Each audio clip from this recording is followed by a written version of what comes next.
আহা কি আনন্দ, আহা কি আনন্দ, আকাশে সূর্য নিচে মাটি, আহা কি আনন্দ, আহা কি আনন্দ, আহা কি আনন্দ। আরে ও গোপাল দাদা, গোপাল দাদা, এই সকাল সকাল কে আবার পিছু ডাকলো? আরে আমি গো আমি। আমি তো আমি নামে কাউকে চিনি না। আর তুমি একটু পেছন ফিরে তাকাও তো। আমি তো সামনে যাচ্ছি, পিছনে তাকাবো কেন? ঠিক আছে, তাহলে আমি তোমার সামনে আসছি। আরে দৌড়াচ্ছ কেন? আরে দাঁড়াও দাঁড়াও বলছি, দাঁড়াও, নইলে কিন্তু আমি মহারাজের কাছে যাব। হ্যাঁ, ও ভোলা তুমি? আরে আগে বলবে তো, আমি করছিলে কেন? একদম কথা ঘোরাবে না গোপাল দাদা। এবার বলো কি বলছি। দেখো, আমি তোমাকে আগের বছর 50 মোহর ধার দিয়েছিলাম। এ কি, তোমার তো মিষ্টির দোকান, ধার দিলে তো লোকে ছুরি কাঁচি ধার দেয়, আর তুমি মোহরে ধার দেওয়ার ব্যবসা শুরু করেছো কবে থেকে বলো দেখি? আবার কথা ঘোরানো শুরু করেছো। আমি এবার কিন্তু সত্যি মহারাজের কাছে যাব। আরে মজা করছি তো। আরে বারবার আমাদের মধ্যে মহারাজকে টেনে আনার কি দরকার বলো তো? সে না হয় টানলাম, তবে তুমি ওই আমার 50 মোহর সুদ সহ কবে ফেরত দেবে বলো তো?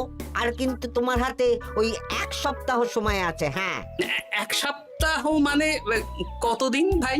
7 দিন, 7 দিন। 7 দিন? আচ্ছা 7 দিন মানে কত ঘন্টা? 24 গুণ 7, মোট ওই 168 ঘন্টা। ও, অনেক সময় আছে। দেখো গোপাল দাদা, তোমার সাথে কিন্তু আমার ওই কাগজে কলমে লিখিত পড়িত আছে। হ্যাঁ, যদি ওই সময়ের মধ্যে তুমি আমার কাছ থেকে নেওয়া ওই অর্থ আমাকে ফেরত না দিতে পারো, তাহলে কিন্তু তোমার ওই বাড়ি ঘর সব আমার হয়ে যাবে। হ্যাঁ হ্যাঁ, মনে আছে মনে আছে। এখন রাজসভায় যাই, 168 ঘন্টা পেরিয়ে গেলে চলে এসো, কেমন? বেশ, কথাটা মনে থাকে যেন। হ্যাঁ, তখন আর কিন্তু কোনো চালাকি করতে যাবে না, আমি সোজা মহারাজকে বলে দেব। ঠিক আছে ঠিক আছে।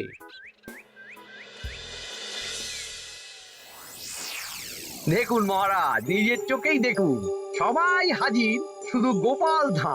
সত্যি গোপাল ইদানিং আবার দেরি করে আসা শুরু করেছে। ওকে আচ্ছা করে ধোলাই দিন, তাহলেই চলে আসবে। কাজের কাজ তো কিছু করে না, শুধু বসে থাকে, তাতেও এই। যা বলেছেন মন্ত্রী মশাই। আমার মতে গোপালকে রাজসভাতেই বেঁধে রাখুন, তাহলে আর বাড়িতে যেতেও হবে না, আর দেরি করে আসবেও না। রোজ রোজ গোপাল করে রাজসভায় আসতে দেরি, তাই এবার তার পায়ে পড়াতে হবে বেড়ি। এই তো মহারাজ চলে এসেছি। আর বলবেন না, রাস্তায় ভোলা মহারাজ চেপে ধরছিল। থাক, আর অজুহাত দিতে হবে না। নেহাত ভাগ্যের জোরে এই রাজসভার চাকরিটা পেয়েছিল। মহারাজ ভালো মানুষ, তাই তোমাকে পুষছেন। আচ্ছা আপনি কি বলতে চাইছেন কি? আমি বলতে চাইছি যে মহারাজ যদি তাড়িয়ে দেন, তাহলে তোমার কি কিছু করে খাওয়ার যোগ্যতা আছে গোপাল? আপনার নিজের যোগ্যতা আছে? আছে বলেই মুখ ফুলিয়ে বলছি। হ্যাঁ, মন্ত্রী এটা একটা ভালো প্রসঙ্গ তুলেছে। আমার রাজসভার সকল সভাসদদের বলছি, যদি কোনো কারণে তোমাদের চাকরি চলে যায়, তাহলে তোমরা কি করবে একবার ভেবে দেখেছো? না মহারাজ, ভাবনাটা আমি সঠিক সময়ে কাজে লাগাই। ওই অকারণে ভেবে মাথা খারাপ করতে চাই না। হ্যাঁ, আহা, রাজসভার চাকরিটা তো তোমাদের পেশা। এই পেশার বাইরে তোমরা কে কি করতে পারবে? দেখুন মহারাজ, আমি তো ভেবেই দেখেছি যে যদি রাজসভার চাকরি না থাকতো, তাহলে আমি ব্যবসা করতাম। আমি মহারাজ যদি বিজ্ঞানী না হতাম, তাহলে শিক্ষা দান করতাম। আমি তো ছবি আঁকতাম, কলম না থাকলে আমি তুলি ধরবো। আমি কামারশালায় কাজ করতাম। আমার তো ছোটবেলায় মূর্তি বানানোর শখ ছিল, আমি মৃৎশিল্পের কাজ করতাম। কি গোপাল, এবার তুমি বলো। সবাই তো কিছু না কিছু বিকল্প ভাবনা চিন্তা করে রেখেছে। দেখুন মহারাজ, অনেক ভেবে দেখলাম আমার কাজ তো ভাড়ামো, তাই আমি লোক হাসিয়েই পয়সা রোজগার করব। আর বিশেষ কোনো গুণ তো আমার মধ্যে খুঁজে পাচ্ছি না মহারাজ। বেশ, আমি একটা ছোট্ট পরীক্ষা নেব। আজকের পর থেকে আগামী 7 দিন, আর এই 7 দিন তোমরা তোমাদের যা মন চায় সেটা করে রোজগার করবে। আমি তো খেতে ভালোবাসি। তাহলে খাবে। গোপাল হয় মুখ খুলে থাকে, নইলে চোখ বন্ধ করে। ও শুধু দুটো কাজই ভালো করতে পারে। আর 7ম দিনের শেষে বিচার হবে কে কত রোজগার করেছে। যার রোজগার সবচেয়ে বেশি হবে তাকে আমি দেব 100 মোহর উপহার। আর মহারাজ, যে সবচেয়ে কম রোজগার করবে তার বেতন থেকে আগামী 10 মাস 10 মোহর করে কাটা হবে। কি রাজি তো? আমি জানি যে গোপাল ফুটো করিও রোজগার করতে পারবে না, তাই গোপালই হারবে। বেশ, আর যদি অন্য কেউ হারে? তাহলে আমি নিজের বেতন থেকে তাকে আগামী 10 মাস 10 মোহর করে দেব। ব্যাস, এবার তোমরা কাজে লেগে পড়ো।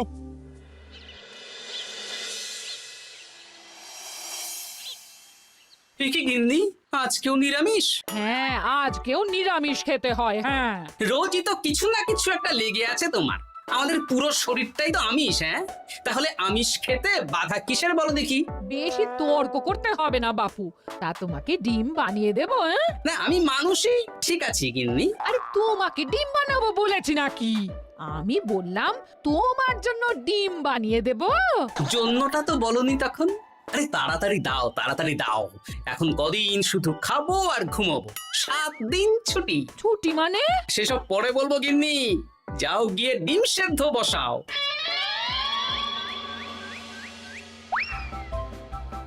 আরে করছোটা কি?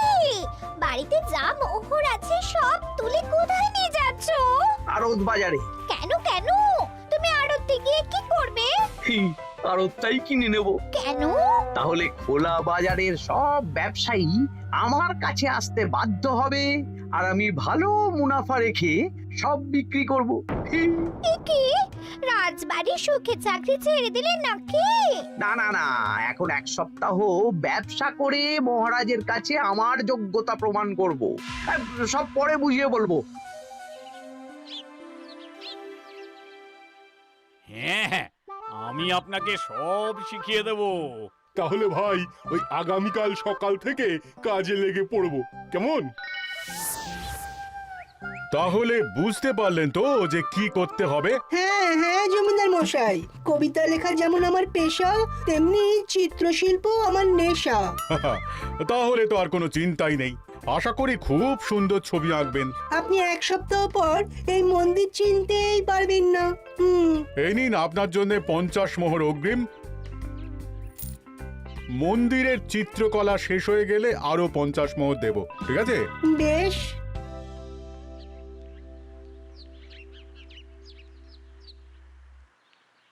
এই হাত চালা, হাত চালা। হাত পা সবই তো চালাচ্ছি মন্ত্রী মশাই। আপনি এত শাকসবজি আনাজ দিয়ে করবেনটা কি? আমি এখন 7 দিন কৃষ্ণনগরের বাজার নিয়ন্ত্রণ করব, তাই সব জিনিসপত্র আড়ত থেকে আমি নিজেই কিনে নিয়েছি। এবার সাধারণ বাজারের দোকানদাররা আপনার কাছে আসবে। কাল সকাল থেকে শুধু মোহর গুনবো।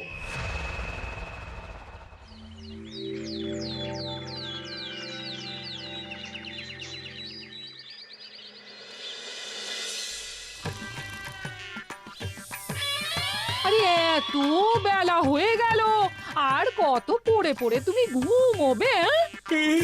এত লম্বা ছুটি পেয়েছি, এখন তো বিশ্রাম নিতেই হবে গিন্নি। কিন্তু পুকুর ঘাটে গিয়ে তো আমি অন্য কথা শুনলাম।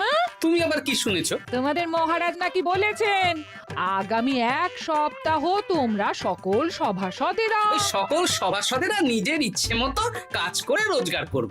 আমার কাজ তো ভাড়ামো করা, তাই ভাড়ামোর সুযোগ এলে সেটাই করব।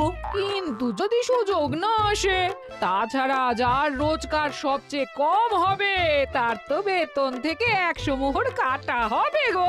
এই খবরও পেয়ে গেছো? বাবা, পুকুর ঘাট না পরনিন্দা পরচর্চা কেন্দ্র? হ্যাঁ, ওসব বাজে কথা বাদ দিয়ে কোনো কাজ শুরু করো, কাজ শুরু করো।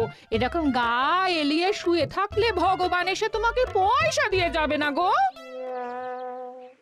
গোপাল দাদা, ও গোপাল দাদা, বলছি গোপাল দাদা, কি খবর গো? এই তো গতকাল তোমার সাথে কথা হলো, আজ একেবারে বাড়িতেই চলে এসেছো। তোমার যা হালচাল তাতে তো মনে হচ্ছে ওই কদিন পরে বাড়িটা আমারই হবে। আর সেই আশাতেই বসে থাকো। এই ভোলা ময়রা এসেছে কেন গো?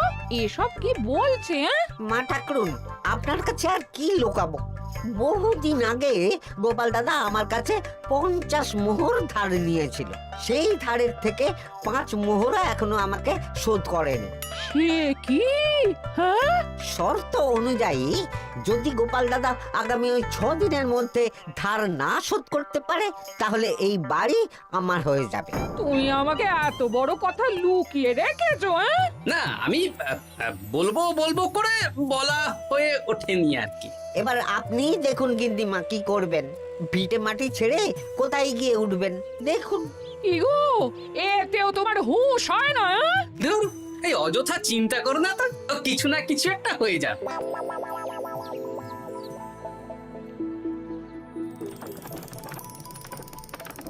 বাহ বাহ বাহ, পণ্ডিত মশাই, আপনি তো এর মধ্যেই কাজ শিখে গেছেন। আমি তো ছোট থেকেই মাটির পুতুল বানাতে ভালোবাসতাম। বিভিন্ন দেবদেবীর মূর্তি নিজেই বানাতাম, তারপর পুজো করতাম। আমার পরম সৌভাগ্য আপনার মতন পণ্ডিত মানুষ আমার কুমোর শালায় কাজ করছেন। কোনো কাজই তো ছোট নয়। সত্যি সভাকবি মশাই, আপনার তুলিতে জাদু আছে। কি সুন্দর কারুকার্য। সবই আমার মা বাবার দান। আমার বাবা খুব বড় চিত্রশিল্পী ছিলেন, উনি হাতে ধরে আমাকে ছবি আঁকা শিখিয়েছেন। বাহ বাহ বাহ বাহ।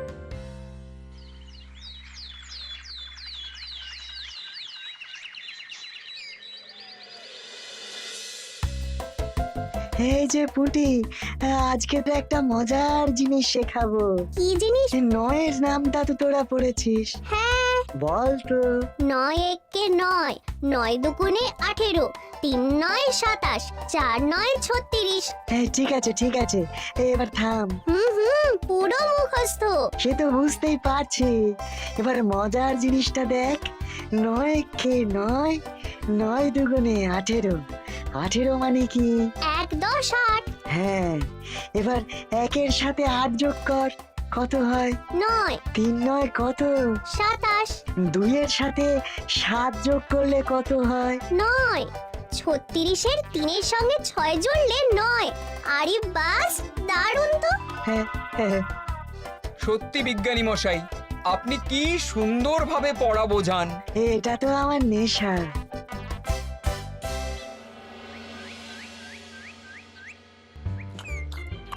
বলছি, তুমি তো দিব্যি বাড়িতে বসেই আছো। হ্যাঁ, কিছুই তো করছো না। সত্যি বলো তো, তুমি ভাড়া মোছাড়া আর কি কিছু করতে পারো? হ্যাঁ, এই আদেশ করতে পারি। গেনি, আরেকটু তরকারি দাও তো, জলের ঘটিটা দাও না। যত সব। আচ্ছা, সত্যি তো ভাঁড় না হলে আমি কি হতাম? আমি কুমোর হতাম। মাটির কাজ শুনেছি খুব সোজা। যাই, কুমোর পাড়া যাই।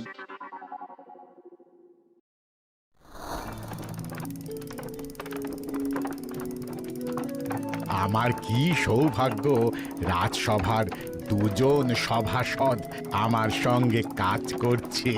আচ্ছা, এইভাবে ঘোরাবো? এই যা, হলো না হলো না। এটা কি মুড়ির মোয়া নাকি? দাও, আমাকে করতে দাও, তুমি অন্য কিছু করো।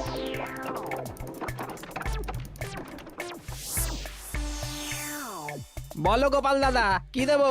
মুড়ির মোয়া, তিলের নাড়ু? আমি কিনবো না গো, বানাবো। হ্যাঁ, কি বানাবে? ওই মুড়ির মোয়া। কদিনের জন্য আমার একটা কাজ দরকার, বুঝলে?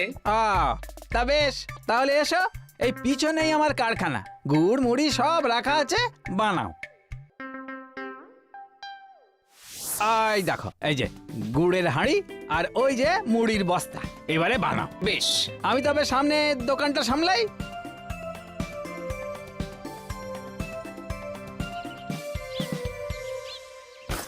কিসের আওয়াজ হলো? আরে আরে আরে, এ কি করলে গোপাল দাদা? আর বলো না, ওই গুড়টা ঢালতে গিয়ে হাঁড়িটা হাত ফসকে পড়ে গেল। এই তুমি যাও তো, তোমাকে কিচ্ছু করতে হবে না, যত সব বিপদ বাড়ানো।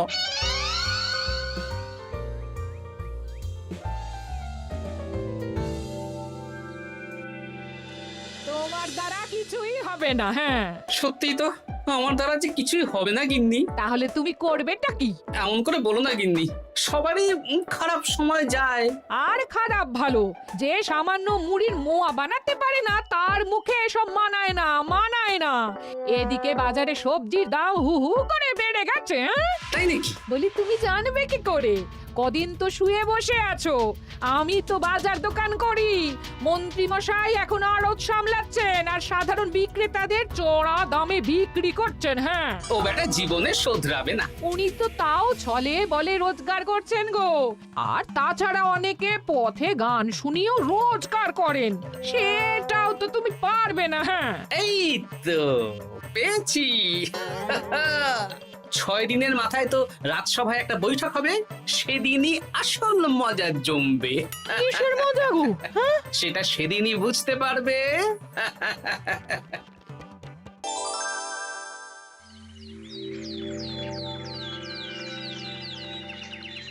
তারপর বলো, আজ তো ষষ্ঠ দিন, আজ অবধি তোমরা কে কত কত রোজগার করেছো? মহারাজ, আমি এখনো অবধি 200 মোহর। বাহ বাহ বাহ! আমি মহারাজ 15 মোহর। আমি 5 মোহর। বিভিন্ন বাড়িতে বাচ্চাদের পড়াচ্ছি, শিক্ষাদান করছি দিনরাত। সেনাপতি, আমি 10 মোহর পেয়েছি, আরো পাবো। আমি 50 মোহর অগ্রিম পেয়েছি, আরো পাবো আগামীকাল। বাহ বাহ বাহ! সবাই তো ভালোই রোজগার করেছো।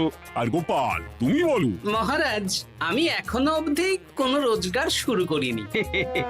আমি আগেই বলেছিলাম গোপাল একটা কানা করিও রোজগার করতে পারবে না। আসলে মহারাজ, আমি আজ সকালেই আমার প্রতিভা খুঁজে পেলাম। তোমার আবার কি প্রতিভা? আমি ভালো গান গাইতে পারি মহারাজ। আমার ছোট্টবেলার ইচ্ছে ছিল আমি রুদ্ধদ্বার সভা করব, গান গাইবো, আর দর্শক বা শ্রোতারা আমার গান শুনে আমাকে পয়সা দেবে। বাহ বাহ বাহ! তা শোনালে না কেন? আমি চাই আপনারা সবাই আমার বাড়িতে আসুন, আমার গান শুনুন। এই না না না না না, তোমার গান শুনে অর্থ ব্যয় করতে পারবো না গোপাল। যদি শোনাতে হয় তো বিনামূল্যে শোনাও। তুমি ভেবেছো কায়দা করে গান শুনিয়ে রোজগার করবে? সেসব চালাকি কিন্তু চলবে না। না মহারাজ, আমার গান শুনতে আসার জন্য একটা কানা করিও খরচ করতে হবে না। আমি বিনা পারিশ্রমিকে গান শোনাবো। বেশ, তাহলে কবে শোনাবে বলো? এখনই চলুন, শুভস্য শীঘ্রম। আবার যেতে হবে কেন? এখনই শোনাও। আমার আবার নিজের বাড়ি ছাড়া প্রতিভা বিকশিত হয় না। বেশ তো, এই কদিন টানা কাজ করেছি, তোমার গান শুনে মনটা যদি ফুরফুরে হয়ে যায় ভালো তো। চলো গোপাল। আসুন আসুন, সবাই ভিতরে আসুন। আসন পাতা আছে, সবাই বসুন।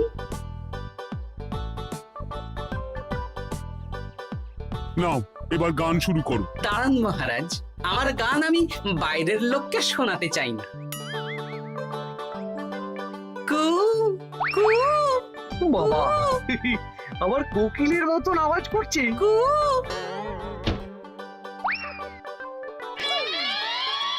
নাও নাও, শুরু করো।